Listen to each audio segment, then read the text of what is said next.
हजूरगंज के इस चुनावी सभा में माइक ठीक कीजिए भाई। पूरे हिंदुस्तान में मजलूमों की, दलितों की, वंचितों की एक मजबूत और तवाना आवाज शेरे हिंदुस्तान जनाब बैरिस्टर असदुद्दीन अवैसी साहब, मुअज़्ज़ज़ रुकने पार्लियामेंट हैदराबाद भाई और अजय बाबू और यहाँ डाइस पे तशरीफ फरमा मुख्तलिफ मकामात से आए हुए MIM के शहदाइयों, यहाँ पर मौजूद मेरे सभी हिंदू मुस्लिम साथियों, आज की इस चुनाव सभा में आपकी आमद इस बात की दलील है कि आप इस वक्त सीमांचल के बारे में एक संजीदा लड़ाई लड़ने के लिए तैयार हो गए हैं। मैं गायबाना तौर पर भी और यहाँ मौजूदगी में भी यहाँ हमारे निजामत भी कर रहे हैं।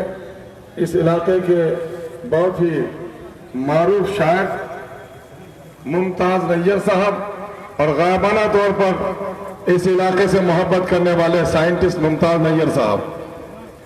मेरे भाइयों, इस वक्त का जो चुनाव है वह हिंदुस्तान के लिए बड़ा फैसला कौन है। हिंदुस्तान इस वक्त दो राहे पे खड़ा है।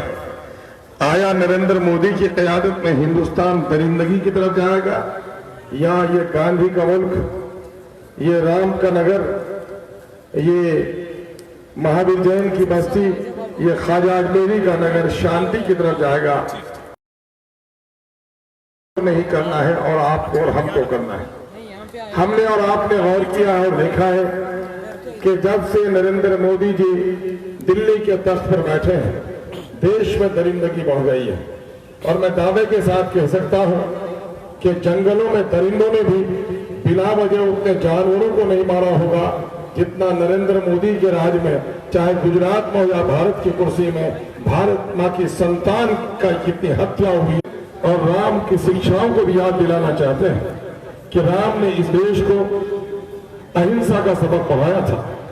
वही सबक जो सबक महावीर जैन और गौतम बुद्ध ने दिया, वही सबक जो पैगंबर इस्लाम हजरत मोहम्मद सल्लल्लाहु अलैहि वसल्लम ने पूरी इंसानियत के लिए दिया कि तसद्दुद से दुनिया बर्बाद होती है और अमन के क़याम के लिए इंसाफ जरूरी है।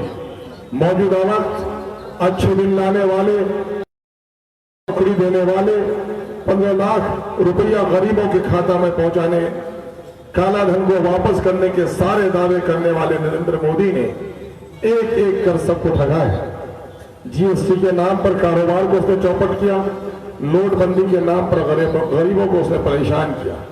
अच्छे दिन अगर इस मुल्क में किसी के आए तो अडानी के आए, धीरू भाई अंबानी के आए, उन जैसे लोगों के आए, और हम सबों के बुरे दिन आ गए। चाहे वो हिंदू, सीमांचल इस वक्त गरीबों का नगर बन गया है, मजदूरों की बस्ती बन गई है, लाचारों और बेबसों की दुनिया ये बन गई है। हमारे नौजवानों को बगैर पलायन किए 2 वक्त की रोटी भी मुयसर नहीं है, बीमार माँ की दवा भी मुयसर नहीं है, बूढ़ा बाप के कफन के पैसे भी परवेज के पैसों की वजह से ही वो ला पाता है, वरना घर की हालत। 72 सालों में देश में बड़ी तरक्की हुई, लेकिन हमारा सीमांचल कहाँ है? पर कैपिटा इनकम पूरे बिहार में सबसे कम आज हमारा है। आज सबसे निरक्षर हम हैं, सरकारी नौकरी में हमारा कोई हिस्सा नहीं है। नदियों पर आज भी हमारे पुल नहीं बन पाए, बस्ती तक सड़कें नहीं बन पाई, नौजवानों को रोजगार नहीं बन पाए, किसानों को उनकी फसलों की सही कीमत नहीं मिल पाई, और रोजगार के लिए यहाँ पर कोई भी मौका हमको फराहम नहीं किया गया। आजादी की हुकूमतों को बनाने और बचाने और बिगाड़ने की है तो यकीनन है कि अपनी तकदीर को संवारने की भी ताकत आपके वोट में है। शर्त यह है कि आप इसका इस्तेमाल सही तौर पर करें।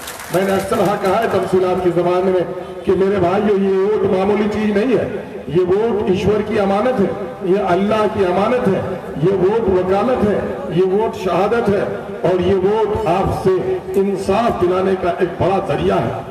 लेकिन आप और हम वोट के जमाने में हम समाज में मिले जुले रहते हैं। ये 360 दिन हम खाना पीना एक साथ, कारोबार एक साथ, जीना मरना एक साथ, मैयत किसी की हो, चाहे हिंदू हो कि मुसलमानों की, दलितों को हो, सबके चेहरे में उदासी आ जाती है। लेकिन भाई मेरे, इलेक्शन का जब जमाना आता है तो अलग अलग बस्तियों के ईवीएम की गिनती अलग अलग हो जाती है। मेरे सीमांचल के भाइयों, मैं अक्सर बात कहता हूँ कि आप और हम इस विवाद से उठिए और सीमांचल को जोड़ने की कोशिश कीजिए। सीमांचल में हिंदू, मुस्लिम, सिख, ईसाई सभी हम लोग सीमांचल की उस कश्ती पर सवार हैं। और ये कश्ती पिछले 72 सालों से कश्ती गरीबी, निरक्षरता, पलायन, बेरोजगारी, मरूमी, मायूसी, लाचारी, बेबसी और पिछड़ेपन के काले समुद्र में डगमगा रही है। आज तक हमारी कश्ती को तरक्की का साहिल और इंसाफ का किनारा नहीं मिला। हम बड़े शुक्रगुजार हैं जनाब बैरिस्टर सऊदी अवैसी साहब के कि हैदराबाद की वो तवाना जबान जिसने हमारे दर्द को पहचाना है और हमारी दर्द की आवाज बनकर उसने पार्लियामेंट में भी बात उठाई है और आपके बेटे और आपके भाई को यहाँ पर खड़ा करके उस दर्द की वकालत करने की जिम्मेदारी दी है। मेरे भाइयों, हम आपसे गुजारिश करना चाहते हैं कि आपका वोट मामूली शय नहीं है, आपके वोट में तलवार की ताकत है। ये तलवार किसे देनी है आपको फैसला करना है। अगर आपने किसी सिपाही के हाथ में तलवार दी तो वह आपके गर्दनों की हिफाजत भी करेगा, आपके इज्जत, आपके आबरू, आपके माल की भी हिफाजत करेगा। आपने किसी नाकारे को तलवार दी तो फिर आपकी हिफाजत न कर सकेगा। आपने अगर अपने दुश्मन के हाथ में तलवार दे दी तो गर्दन भी काटेगा, माल, इज्जत और आबरू भी लूटेगा। हिंदुस्तान में तमाशा हर दिन आप देख रहे हैं कि आज हमारी तलवार उन लुटेरों के हाथ में चली गई है जो हमारी पासबानी नहीं बल्कि हमारी गर्दनें काटता है। चाहे वो आसिफा की चीख हो, चाहे अफराजुल की शहादत हो, चाहे जैनुल आबिदीन अंसारी के गले में तलवार चलाई गई हो। ये भारत माँ के संतान है जिनको तड़पा तड़पा कर यहाँ मारा जा रहा है और देश का चौकीदार कहने वाला चौकीदार को शर्म भी नहीं आती, अपनी चौकीदारी का भरम भी नहीं रख पाता है। और गुरूर नफ्स में गुजरात में उसने गौरव यात्रा निकालने की बात कही थी और आज हिंदुस्तान जल रहा है, पूरी दुनिया की सैर कर रहा है। मेरे भाई, तीर का निशान जो लोग लेकर आए हैं ये वही भाजपाई लोग हैं जिसके जमाने में गुजरात जला, जिसके बारे में उस वक्त अटल बिहारी वाजपेयी प्रधानमंत्री को कहना पड़ा कि हे नरेंद्र मोदी, तूने राज धर्म का पालन नहीं किया। वो नरेंद्र मोदी आज देश धर्म का पालन नहीं कर पा रहा है, उसको गद्दी से हटाना जरूरी है। और यही धोखा हमें नीतीश कुमार ने भी दिया है। नीतीश कुमार ने गठबंधन के नाम पर सीधे साधे लोगों का वोट हासिल कर लिया और भजाइर भाजपा को हराने की बात कहकर आज भाजपा के गोद में बैठ गया है। जिन गद्दारों ने हमें धोखा दिया है उन गद्दारों को भी अपने बस्ती में कदम रखने की जगह नहीं देनी है। दूसरी तरफ एक कमजोर हाथ हमारी हिफाजत की बात करता है और हमारे बहुत सारे ज़ईफ लोग कहीं न कहीं से कहते हैं कि इस हाथ से हमारी हिफाजत हो सकती है। याद कीजिए, काजी साहब सीने पर हाथ रखकर बाबरी मस्जिद का मीनारा टूटा हो, बाबरी मस्जिद का ताला टूटा हो, बाबरी मस्जिद में ताला लगा हो, किसका जमाना रहा है? यही कमजोर हाथ वाले रहे हैं जिन्होंने वो हमको हमारे पर जुल्म कभी आवाज नहीं उठाई बल्कि हमारे साथ जालिमों का साथ दिया है। मेरे भाई, आज तीर का निशान जो लेकर आया है हम अपनी बस्ती में उसे जगह नहीं देंगे, लेकिन जो ये हाथ वाले आए ये किस मुंह से हमारे दरमियान में आए? हिंदुस्तान की धरती हमारी रही है जहां हमारी गर्दनें काटी गई, सीने पर गोलियां चलाई गई, मेरी बहनों और बच्चों की इज्जत लूटी गई। हमने सब गम बर्दाश्त किया है, लेकिन हम सब गम बर्दाश्त कर सकते हैं। हिंदुस्तान की आईन पर कोई चोट पहुंचा है तो हम इसको बर्दाश्त नहीं कर सकते हैं। और उससे बढ़कर भी अगर हमारी शरीयत पर भी कोई आग पहुंचाने की कोशिश करे तो हम बर्दाश्त नहीं कर सकते। नरेंद्र मोदी ने एक तरफ संविधान को बदलने की नाकाम और नापाक कोशिश की, दूसरी तरफ हमारी शरीयत इस्लामिया पर भी तलाक बिल के जरिए से उसने हमला किया। आपको याद होगा 2014 में आप सबने वोट देकर और अख्तुल ईमान ने कुर्बानी देकर मौलाना मरहूम को जिताने का काम किया था और फिरका परस्तों को हमने शिकस्त दिया था। मेरे भाइयों, हमें उम्मीद थी कि फिरका परस्तों के मुकाबले में हमारी आवाज वहां उठेगी, लेकिन इस पार्टी ने क्या किया? जिस पार्टी को हमने ताकत दी उसी पार्टी ने हमारा गला दबा दिया। और जब तलाक बिल के जरिए से हमारी शरीयत पर मोदी ने हमला करने की साजिश की तो उस वक्त हमारा आलिम दीन MP, अल्लाह मरहूम मगफूर को करवट करवट जन्नत नसीब करे, बड़े अबकरी आलिम दीन, तफक्कुह फी दीन रखने वाले आलिम दीन, मुफक्किर और मुफस्सिर आलिम दीन, उसने चाहा कि मैं वकालत करूं। हिंदुस्तान की सालमियत के लिए जरूरी है कि तमाम तर मज़हब को यकसा हुकूक मिले और हिंदुस्तान के सेकुलरिज्म की यही पुकार है कि अपने मजहब पर अमल करो और दूसरे के मजहब का आदर करो। नरेंद्र मोदी हमारे मजहब पर हमला कर रहा है, मैं बोलूंगा। ये कांग्रेस पार्टी ने उस वक्त हमारे आलिम दीन को बोलने की इजाजत नहीं दी। ठाकुरगंज के लोगों, आपको याद होगा मौलाना मरहूम 4 बार इलेक्शन में हार गए थे। घड़ी छाप से, सेल छाप से, साइकिल छाप से पंजा छाप से। मौलाना की आंखों में मैंने गम नहीं देखा। मौलाना की आंखों में अगर मेरे नजरों ने गम देखा है, आपकी नजरों ने अगर गम देखा है, तो मौलाना जब तलाक बिल पर बोल नहीं पाए, जब उनसे कोई पूछता था तो मौलाना की आंखों में पानी उतरता था और चेहरा उदास हो जाता था। और मौलाना ने कहा कि मैं बोलना चाह रहा था, लेकिन मेरी पार्टी ने मुझे बोलने की इजाजत नहीं दी। ये तलाक बिल औरतों के हुकूक के खिलाफ, इस्लामी उसूलों के खिलाफ, हिंदुस्तान के संविधान के खिलाफ है, लेकिन मेरी पार्टी ने मुझे बोलने की इजाजत नहीं दी। मुझे लगता ऐसा है कि मौलाना मऊद के इंतकाल का एक बड़ा सबब मौलाना का यह सदमा था जी, उसकी पार्टी ने दिया। मेरे भाई, आज कब्रिस्तान में मौलाना की रूह तड़प तड़प कर पुकार कर सीमांचल के लोगों आपको ये कह रही है, कुदरत आपको बसीरत की कानों से उसको सुनने की ताकत बख्शे कि ऐ मेरे लोगों, ऐ मेरे अकीदतमंदों, ऐ मुख्तलिफ मसालिक के रहने वालों, तौहीद की बुनियाद पर एक रहने वालों, ऐ मेरे हिंदू मुस्लिम साथियों जो चाहते हो कि सबके धर्मों का आदर किया जाए। मेरे धर्म का जब अनादर किया गया तो मुझे मेरी पार्टी ने भी बोलने नहीं दिया। आज मौलाना की तड़पती रूह की कसम कि अगर लोगों मौलाना से मोहब्बत है, अपनी शरीयत से मोहब्बत है, हिंदुस्तान की गंगा जमनी तहजीब से मोहब्बत है, अगर आपके सीने में तड़पता हुआ दिल है और आपकी ईमानी हरारत बाकी है, तो मौलाना की रूह पुकार कर कह रही है कि जिस कांग्रेस ने मेरे शरीयत के हमले के वक्त मुझे बोलने की इजाजत नहीं दी, उस कांग्रेस का कोई नेता है या कोई चमचा तुम्हारे शहर और बस्ती में आए, तुम भी उसे बोलने की इजाजत नहीं देगा। मेरे भाई, अगर आपने और हमने ये काम कर लिया तो यकीनन है कि दगा देने वाले सियासतदानों का खात्मा होगा। जनाब बैरिस्टर असदुद्दीन अवैसी साहब ने हिंदुस्तान में सब कमजोरों की बड़ी वकालत की है और हिंदुस्तान का सबसे कमजोर इलाका है सीमांचल है। हमें ऐसे ताकतवर वकील की जरूरत है जो हिंदुस्तान के पार्लियामेंट में हमारी आवाज बुलंद कर सके, और यकीनन ये तभी हो सकता है जब उसके साथ आपका छोटा भाई सीमांचल का बेटा अख्तुल ईमान यहाँ की दर्द की दास्तान ले जाकर उनके सामने में रखे। मैं अपने जब तक मुकदमात की तफसीलात नहीं रखी जा सकती है, उस वक्त तक जोरदार बहस नहीं हो सकती है। आप अगर सीमांचल से डर रखते हैं, अब की बार वो आपका वोट फैसला कर देगा कि सीमांचल का विकास कौन चाहता है और सीमांचल का विनाश कौन चाहता है। यकीन जानिए, सीमांचल के विकास की दर्द की आवाज अगर कहीं से निकलती है तो अख्तुल ईमान के सीने से निकलती है, और ये आवाज पार्लियामेंट में पहली बार किसी ने पहुंचाने का काम किया सीमांचल का, तो उसका नाम बैरिस्टर असदुद्दीन अवैसी है।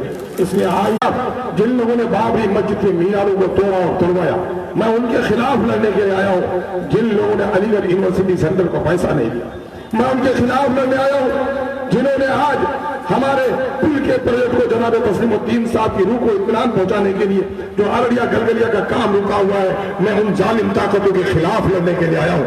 मानंदा बेसिन के खिलाफ जो लोगों ने काम होने नहीं दिया, मैं उनके खिलाफ लड़ने आया हूँ। गंगा आज से भी 1000 गुना छोटी नदी हमारी मानंदा में 40 से 50 किलोमीटर पर पुल नहीं बना, बोट में पुल नहीं बन सका, मैं उन ताकतों के खिलाफ लड़ने आया हूँ। याद रखिए, मैं सिर्फ इलेक्शन लड़ने नहीं आया, बल्कि सीमांचल के साथ दिल्ली और पटने में बैठे हुए बेईमानों ने जो हमारी हकमारी की है, उनके खिलाफ लड़ने आया हूँ। फैसला आपको करना है। जो जौ बोता है वो जौ काटता है, जो नीम लगाता है वो कभी अंगूर नहीं तोड़ सकता। ना अहलों को जिताने वाले लोग कभी दुनिया में कामयाबी हासिल नहीं कर सकते। आइए अब की बार अहद कीजिए कि जात पात से ऊपर उठकर अब की बार पतंग का साथ दीजिए।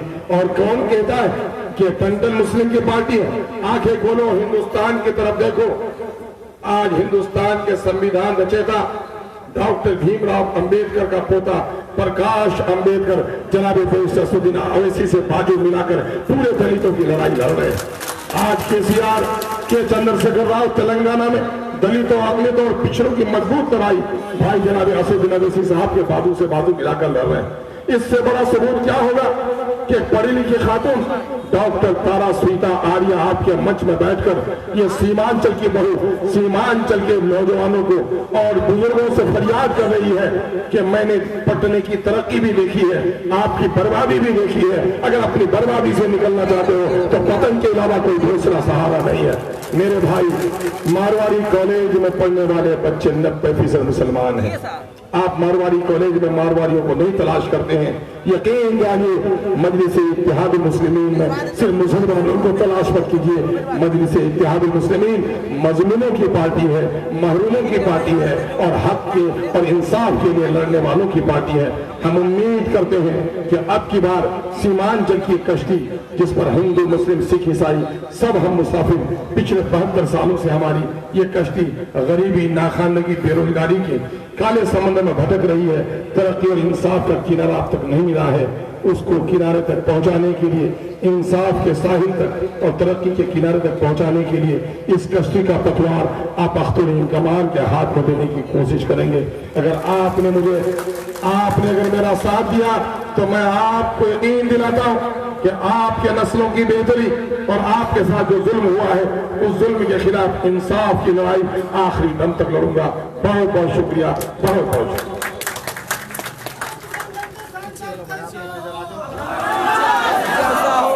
अब आपके सामने हमारे हरदिल अजीज रहनुमा जनाब इज्जतमाब बैरिस्टर असदुद्दीन साहब को आवाज दे रहा हूँ। वो मंच पे तशरीफ ला रहे हैं, माइक पे तशरीफ ला रहे हैं। आप उनका बिल्कुल मोहब्बत के साथ खैर मकदम कीजिए। जनाब हजरत अवैसी साहब जिंदाबाद, जनाब हजरत अवैसी साहब जिंदाबाद, जिंदाबाद, कदम छाप जिंदाबाद।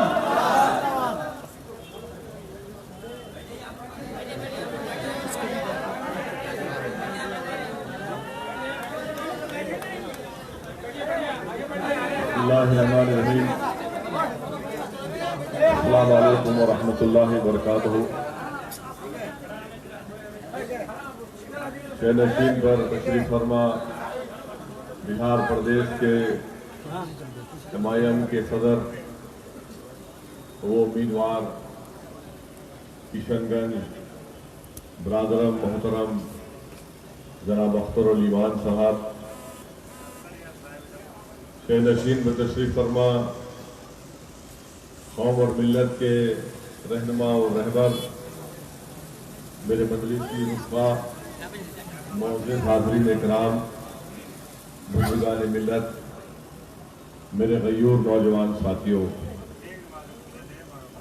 मैं आज आपके ठाकुरगंज के इस अजीम शहर में आकर आपसे गुजारिश करने के लिए आया हूँ कि 18 तारीख के दिन आपको एक तारीखी फैसला लेना है और 18 तारीख के दिन जब आप फैसला लेंगे कि किस पार्टी के उम्मीदवार के हक में अपने वोट का इस्तेमाल करेंगे, तो याद रखिए अपना फैसला लेने से पहले मैं जिस बात का भी आपके सामने जिक्र करने जा रहा हूं उसको अपने जहन में रखिए और उसको पर सोचकर एक अच्छा मुस्बित फैसला